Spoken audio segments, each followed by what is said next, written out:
Hello guys, welcome back to my channel. Guys, this is Manjeet and आज की video में हम बात करने जा रहे हैं हमारे रोग निदान वीडियो सीरीज के नेक्स्ट वीडियो, जिसमें हम बात करेंगे अग्निमांद्य रोग के बारे में। अब इस अग्निमांद्य में बेसिकली नाम से ही पता चल रहा है कि यहाँ पे अग्नि और उसकी मंदता के बारे में बात करेंगे। मतलब कि जो हमारी जठरा अग्नि है, जिससे हमारा जो भी भोजन हम करते हैं, जो भी हम आहार लेते हैं, जिसके द्वारा उसका पचन होता है, उसे हम जठरा अग्नि कहते हैं। अब इस अग्नि में मंदता, मतलब कि ये अग्नि जो है उसको प्रदीप्त होना चाहिए, लेकिन अगर उसमें मंदता आ जाती है तो क्या क्या विषमता देखने को मिलते हैं, उसके वजह से शरीर में क्या क्या लक्षण देखने को मिलते हैं और किस कारण से ये जठरा अग्नि मांद्य होती है, ये सभी चीजें हम आज के वीडियो में देखने वाले हैं। तो ये जो वीडियो होने वाला है पूरा एनसीईआरटी सिलेबस के अकॉर्डिंग होने वाला है। मतलब जो भी टॉपिक्स एनसीईआरटी सिलेबस में बताए गए हैं, हर एक टॉपिक्स को इसमें इंक्लूड किया जाएगा। तो चलिए देखते हैं। सबसे पहले अग्निमांद्य। तो अग्निमांद्य तो नाम से ही आप समझ जाएंगे कि अग्नि की मंदता को हम लोग क्या कहते हैं, अग्निमांद्य। मतलब कि जब जठरा अग्नि जैसा होना चाहिए, मतलब अपनी सम अवस्था से कम प्रदीप्त हो, ऐसी कंडीशन को हम लोग अग्निमांद्य या फिर अग्निमंदता कहते हैं। आइए बात करते हैं इसके अग्निमांद्य के हेतु के बारे में। तो बोला गया है अभोजनात्, अजीर्ण, अति भोजनात्, विषमाशनात्, असात्म्य, गुरु शीत, अति रुक्ष, संदुष्ट भोजनात्, विरेक, वमन, स्नेहम, विभ्रम, व्याधिकर्षणात्, देश काल ऋतु वैषम्य, वेगा नाम च विधारणा। तो मतलब कुछ यहाँ पे हेतु बताए गए हैं, निदान बताए गए हैं, जिनके कारण से हमारे शरीर में अग्निमंदता देखने को मिलती है। तो इसमें सबसे पहले बोला गया है अभोजन। मतलब कि बहुत समय तक ज्यादा लंबे समय तक लंघन करना, मतलब भोजन न करना, अनशन करना या फिर उपवास आदि करना, इनके कारण। साथ ही साथ अजीर्ण, मतलब कि जो खाया हुआ भोजन है वो नहीं पका है, मतलब उसका पाचन अभी तक नहीं हुआ है, उसके बाद वापस से आप क्या कर रहे हो, वापस से आप भोजन कर रहे हो। तो ऐसी कंडीशन में विषमाशन, मतलब कि सही प्रकार से भली भांति अच्छे खाने को न लेकर किसी भी प्रकार के दुष्ट आदि भोजन का सेवन कर रहे हैं। और साथ में भोजन, मतलब कि जो आपको डेली नहीं खाते, जो अचानक से आपने कोई अलग परिवर्तित कर दिया, जैसे आप डेली क्या कर रहे हो, दाल चावल खा रहे हो और उसमें अचानक से आपने बहुत ज्यादा स्पाइसी या फिर बहुत ज्यादा शीत अलग प्रकार का खाना खा लिया जो कि आप डेली नहीं खाते। तो ऐसी कंडीशन में गुरु शीत अति रुक्ष, मतलब कि बहुत ज्यादा हेवी डाइट कर लिया या फिर बहुत ज्यादा ठंडा डाइट कर लिया या फिर बहुत ज्यादा रूखा सूखा चीज खा लिया या फिर संतुष्ट भोजन कर लिया, तो इन सभी कारणों से अग्निमंदता देखने को मिलती है हमारे शरीर में। उसके अलावा बोला गया कि विवेचन तथा वमन का अति और या फिर मिथ्या योग होना। ठीक है, अगर विरेचन या फिर वमन जो है पंच आदि कर्म करवा रहे हैं, अगर ये पंचकर्म बहुत ज्यादा मात्रा में, मतलब कि अति मात्रा में हो गया हो या फिर सही से ना हुआ हो या फिर बहुत कम मात्रा में हुआ हो, तो ऐसी कंडीशन में भी हमें अग्निमंदता देखने को मिल सकती है। साथ ही साथ जो व्यक्ति दीर्घ काल से व्याधि पीड़ित रहने के कारण, मतलब कि जिसको बहुत ज्यादा क्रॉनिक डिसऑर्डर है, तो ऐसी कंडीशन में उसमें धातु है क्षय होने के कारण बेसिकली व्याधिकर्षण हो जाता है और इसके कारण भी यहाँ पे अग्निमंदता देखने को मिल सकती है।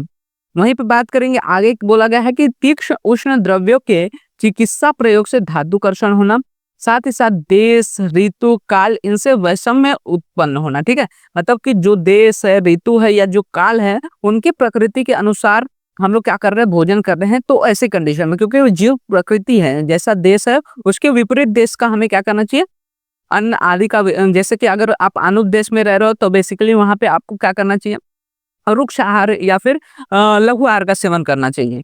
लेकिन उसके समान आहार का सेवन कर रहे हो, गुरु आहार का सेवन कर रहे हो, तो ऐसे कंडीशन में भी वहां पे अग्निमंदता उत्पन्न हो सकती है।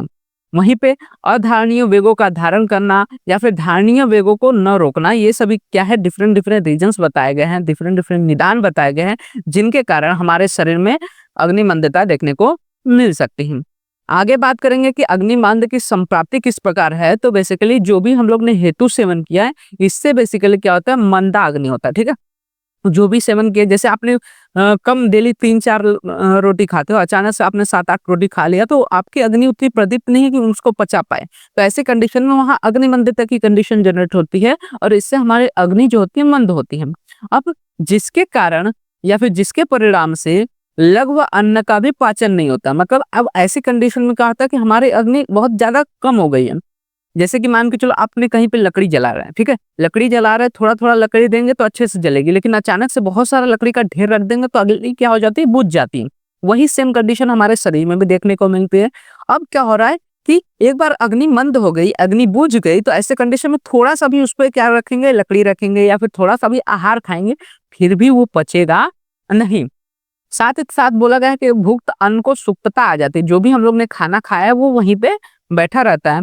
इसके परिणाम स्वरूप क्या होता है कि अपाचित भुक्त अन्न शरीर में विष जैसा प्रभाव दिखलाता है। ठीक है, अब क्या हुआ कि अग्नि मंद हो गई, अब थोड़ा सा भी खाना खा रहे या फिर लघु आहार भी ले रहे, वो भी पचन नहीं हो रहा, वो शरीर में वैसे ही बन रहा है, जिससे कारण यहाँ पे आम की उत्पत्ति होती है। और जैसा हम लोग ने पढ़ा है या फिर आज तक देखा है फर्स्ट ईयर में भी, कि आम जो होता है वो हमारे शरीर में विष जैसा काम करता है, क्योंकि ये आम अगर हमारे शरीर में ज्यादा लंबे समय तक रहता है तो हमारे शरीर में विभिन्न व्याधियों को उत्पन्न करता है, मतलब कि विष के प्रकार के समान यहाँ पे प्रभाव वो दिखलाता है।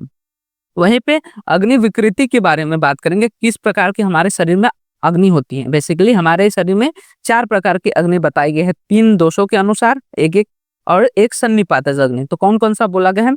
मंदः, तीक्ष्णो, अथ विषम, समश्चेति, चतुर्विध। ठीक है, तो अगर कफ है तो कफ के कारण जो अग्नि रहती है उसको हम लोग बोलते हैं मंद अग्नि। पित्त के कारण जो अग्नि होती है उसको हम लोग कहते हैं तीक्ष्ण अग्नि। और वहीं पर अनिल आदित्य, मतलब कि जब वात प्रकृति व्यक्ति रहता है और जिसमें वात की विषमता रहती है, जिसमें वात का प्रकोप रहता है, उसकी अग्नि कैसे होती है? विषम होती है। और जो तीनों दोषों के साथ रहता है, मतलब तीनों दोष अगर समान कंडीशन में है, अच्छे से है, तो ऐसे कंडीशन में सम अग्नि होती है। और इसमें से जो सम अग्नि है उसको श्रेष्ठ बताया गया है। आगे हम बात करेंगे तो बेसिकली क्या बोला गया कि अग्निमांद या फिर मद्दा अग्नि किसे कहते हैं? विकृत अग्नि को कहते हैं। और इसके बेसिकली 3 भेद या 3 प्रकार हमें देखने को मिलते हैं। कौन कौन से प्रकार? तो बेसिकली बोला गया कि वातादिक दोषों के प्रकोपित हो जाने से यह अग्नि विकृति निर्माण होती है। अगर कफ का प्रकोप हुआ है तो अग्नि कैसे हो जाएगी? मंद हो जाएगी। वात का प्रकोप हो गया है तो अग्नि कैसे हो जाएगी? विषम अग्नि।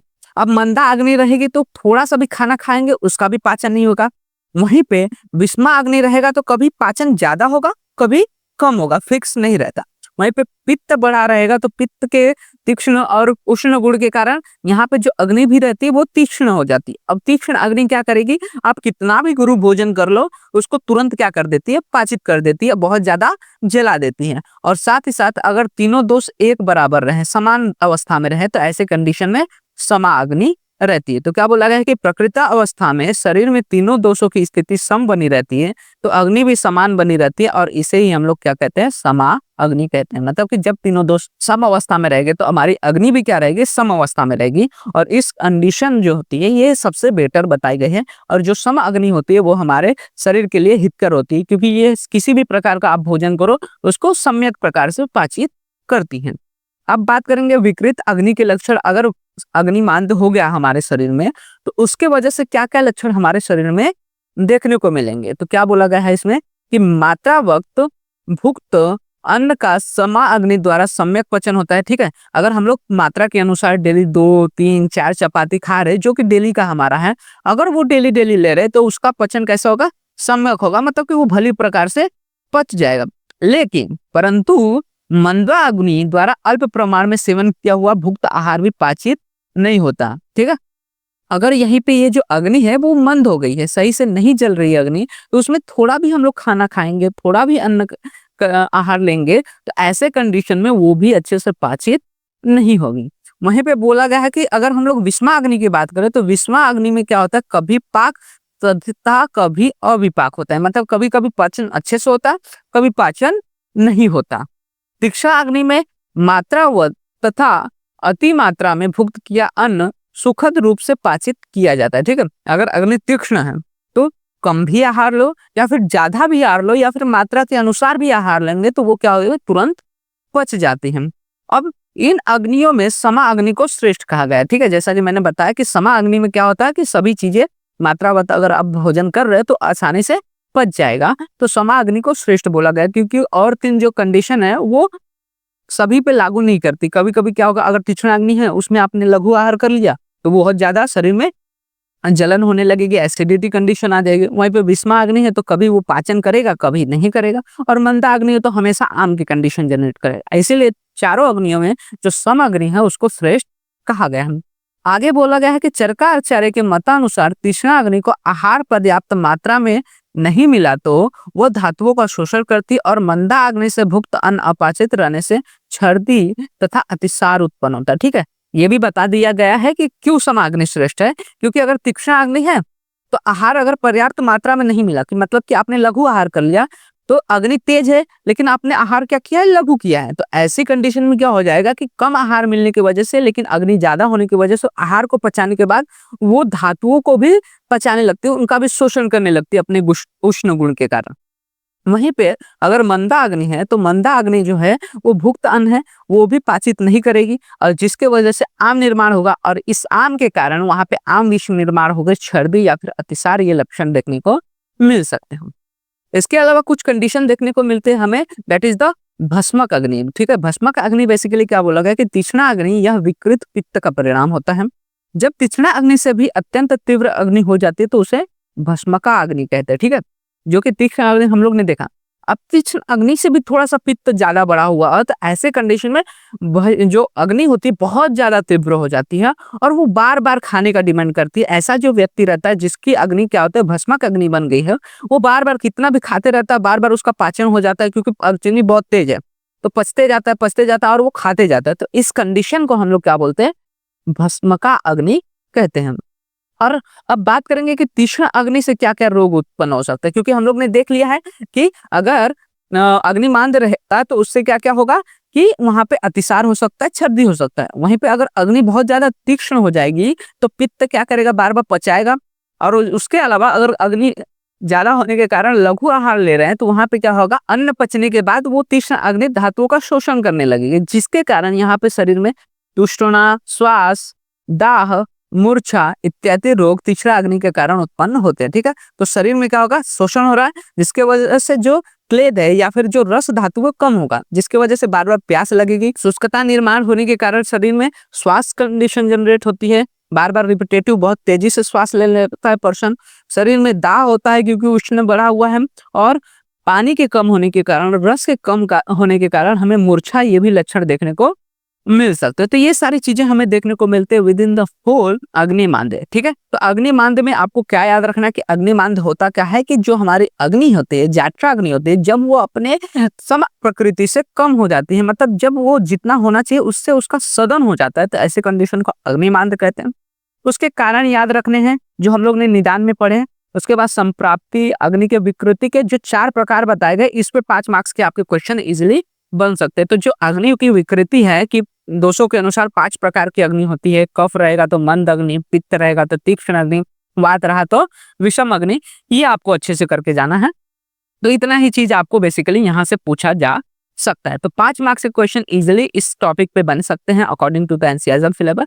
तो उसके हिसाब से ही आपको इसको प्रिपेयर करके जाना होगा। और मैंने सारी चीजें जो कि अग्नि के रिलेटेड या फिर अग्निमांद के रिलेटेड पूछे जाने चाहिए, सब कुछ इसमें इंक्लूड किया है। तो अगर आप ये वीडियो देख के जा रहे हो अच्छे से, तो आप हर एक क्वेश्चन को अटेम्प्ट कर पाओगे जो भी इसके रिलेटेड आएगा, चाहे वो एमसीक्यूज हो, एससीक्यूज हो। ठीक है, तो होप आपको सारी चीजें समझ गई होगी। कोई भी डाउट रहता है आप कमेंट सेक्शन में मेंशन कर सकते हैं। मैं ट्राई करूंगा कि फर्दर वीडियोस में जो व्यादेश पढ़ाऊंगा उनमें और भी व्यादेश को और अच्छे प्रकार से आपको बता सकूं। साथ ही साथ वीडियो अच्छा लगा हो तो वीडियो को लाइक एंड शेयर करना मत भूलिएगा। इसी तरह के और भी वीडियोस इस चैनल पे अपलोड होते रहेंगे, तो चैनल को सब्सक्राइब जरूर कर लीजिएगा। साथ ही साथ आप हमारे इंस्टाग्राम एंड टेलीग्राम हैंडल्स को भी फॉलो कर सकते हैं, जहां पे आपको वीडियो से रिलेटेड, नोट्स रिलेटेड, साथ ही साथ बीएमएस रिलेटेड जो भी एनसीआईज्म, एमयूएचएस रिलेटेड अपडेट्स रहते हैं आपको वहां पे प्रोवाइड हो जाते हैं, जिसका लिंक आपको वीडियो के डिस्क्रिप्शन में अवेल हो जाएगा।